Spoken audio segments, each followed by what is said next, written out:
Yeah, we are doing this. In today's video, we'll be talking about Nintendo's next console.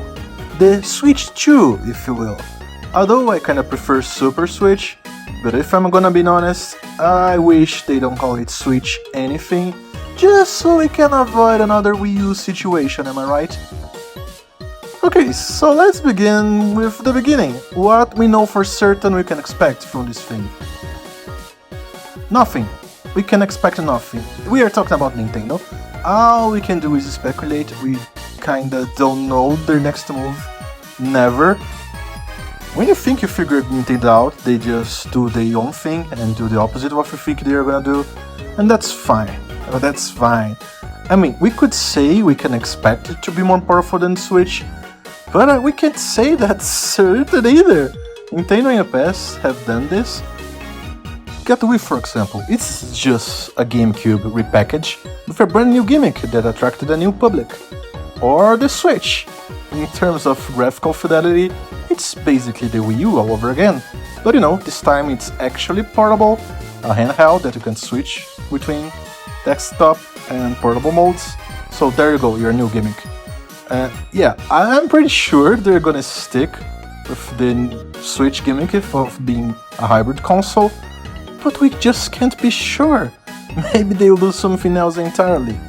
But for the sake of my sanity, and of this video not blowing up into another proportion, let's just assume they will keep this Switch gimmick of being a hybrid console and roll with that.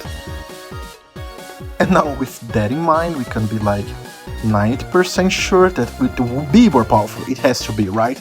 Unless they go with another new gimmick besides being a hybrid console, which they might, but that also would require it to be a little more powerful. And yeah, there are rumors and leaks floating around about the next chip that's gonna be powering the console. It's another NVIDIA chip, probably kinda similar to the Tegra X1 chip that's powering the Wii U, what the fuck, no, the Switch. Probably something similar to what they are already using on the Switch, the Tegra X1 chip. But you know, of course, with a whole lot of new features like GSLR. But for this video, I don't want to go into specs, because I think that's just too broad. I kinda just want to imagine and speculate how it will work.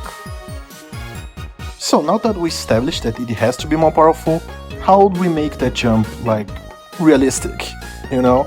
Of course, it won't be competing directly with the Xbox Series X or PS5, that's just impossible. For a hybrid console, there's no way. I think the closest comparison we have right now is the Steam Deck, and the Steam Deck can hold a candle to those consoles, even though it's a lot bulkier than Switch. So there is no way it's gonna be in the same league of those two consoles. But when in handheld mode, that's gonna be impressive as all hell, I'm pretty sure of that. I think it's gonna give the Steam Deck a run for its money. But in this day and age of 4K and 8K TVs, they are becoming more and more easily available for consumers. And no, I'm not saying it will display 4K, I think that's an illusion. Most games for the PS5 and Xbox Series can't do that. So no, it's not displaying 4K, but it has to have higher fidelity graphics, especially when docked. That's where I think the dock enters the picture. And I think the dock will play like a bigger role in this new generation of Switch hardware. Just because the USB-C port gives like so much possibility that hasn't been explored with the Switch at all. For example, in the market you can already find something called eGPU, and as the name suggests, it's an external graphics processing unit. So basically you can plug one of these in any laptop or computer that has a USB port, and you extend the graphic capabilities of your computer. And basically you just don't need a graphics card installed to your motherboard. I mean, that's insane! Imagine what they could do with such a thing for the Switch. You know, I'm not expecting it to have a full-blown up graphics card on the dock. That would be like too expensive. But in my opinion, it's pretty realistic to think that the dock will have some technology in itself that will help the Switch 2 or whatever to render games at a higher fidelity and resolution when plugged to a TV. Not only that, but the dock could have some storage itself, because in my opinion, again, that's just my opinion, this whole video is my opinion, one of the biggest bottlenecks for the Switch, for me, has always been storage size. And I mean, you can buy an SD card and plug into the Switch, that's fine and dandy. And SD cards are getting cheaper and cheaper by the day, you just have to be careful to not buy a fake one. But besides that, yeah, it's kinda annoying.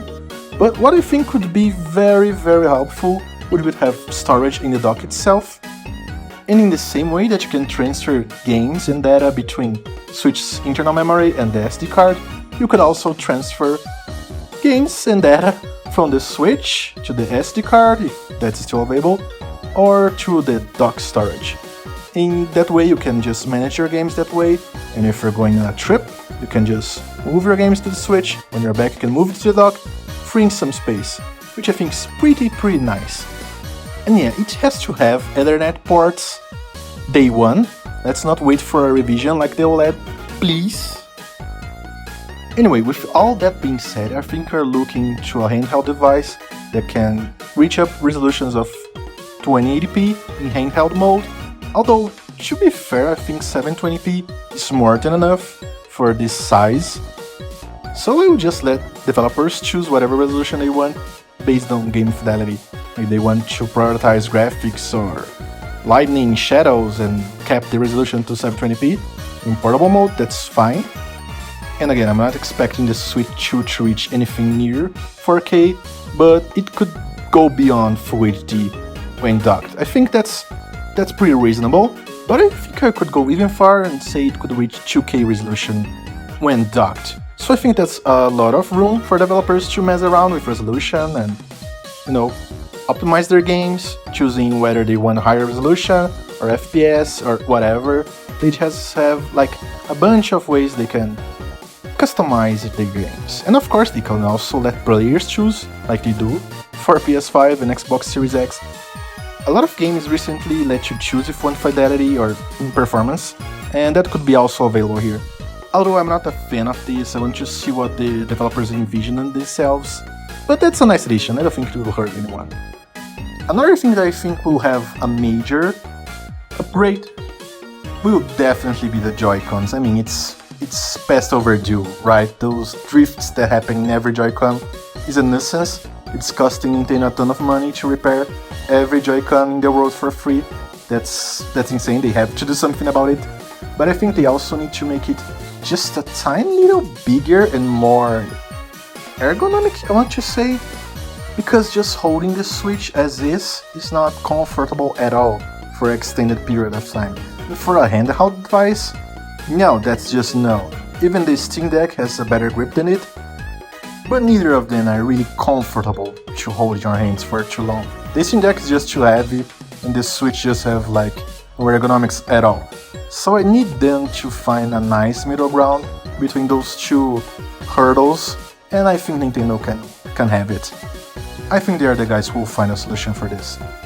But speaking of the drift, once again, there's a new technology floating around, I'm not sure how it works, but instead of rubber bands, like I think it is in traditional joystick controllers, it uses magnets to make the movement work, and it's drift-free, which is nice. I don't know if they will implement that, because that's more expensive, I think, but that's a nice solution. They need to find a way to just fix the drift. It's unacceptable the way it is right now, and they have to fix it. And these are my basic speculation. I don't think I've said anything like super out of the ordinary, but we have to consider that Nintendo might do something completely different. And if in fact they are going to bring a new gimmick to the next hardware, I'm betting they'll do VR. Like they tried already with the Labo VR kits, but the biggest bottleneck in that project was just the Switch handheld resolution. It was not up to par. But if they can bump up the resolution on handheld mode to 1080p, I think that's more than enough for each eye, although they will have to have a bigger pixel density, I think. And then you can just slide your Switch into a headset of sorts, and bam, instant virtual reality out of the pocket. That's miles ahead of what you have to do for the PS5, for example. But if I'm gonna be honest, I really wish they don't follow that route. I'm not the biggest fan of virtual reality at all.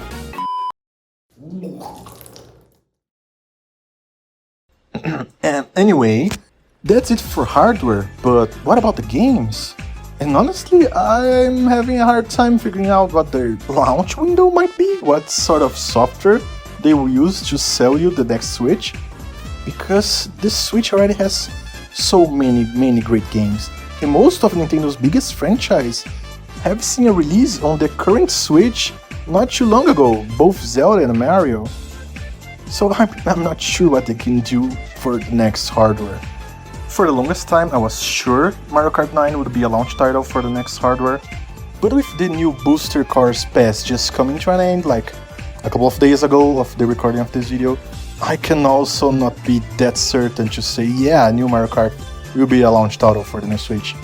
I mean, they of course have Mario Kart 9 or 10 if you count Tour cooking up somewhere at Nintendo, and it will be amazing just because of how much development time that title must have had. But I don't think it will make to the launch window, although it's definitely a system seller. Besides that, all that comes to mind is Metroid Prime 4.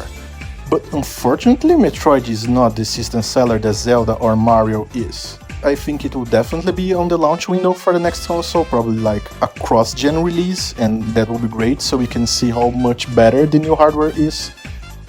But when it comes to their flagship launch title, I just have no idea what that can be. I mean, Pokémon will definitely make an appearance by the end of the year it launches, and that will definitely sell some systems, like a lot. Especially if it's a good game. We are craving for a good Sonic. Sonic, what the? Yeah, we're craving a good Sonic game, but what I meant, we are craving a good Pokémon game. And if that makes it to the first year of the system, great, it will definitely sell a ton of units. I'm pretty sure you will have a couple of remasters or ports from Switch games, but I have no idea what sort of games we should expect from the first year. So I'll leave it to you guys. What games would you like to see on the next Nintendo hardware first year? It can be ports, it could be re-releases, remasters, new games, whatever. Just say what you want in the comments, and I'll be sure to read your opinions. Also, feel free to disagree with anything I said in this video. This is just my opinion. If you think the new Switch will be something entirely different, just let me know. I've been Pedro from Nintendo. Don't forget to like and subscribe, and I'll see you next time. Bye!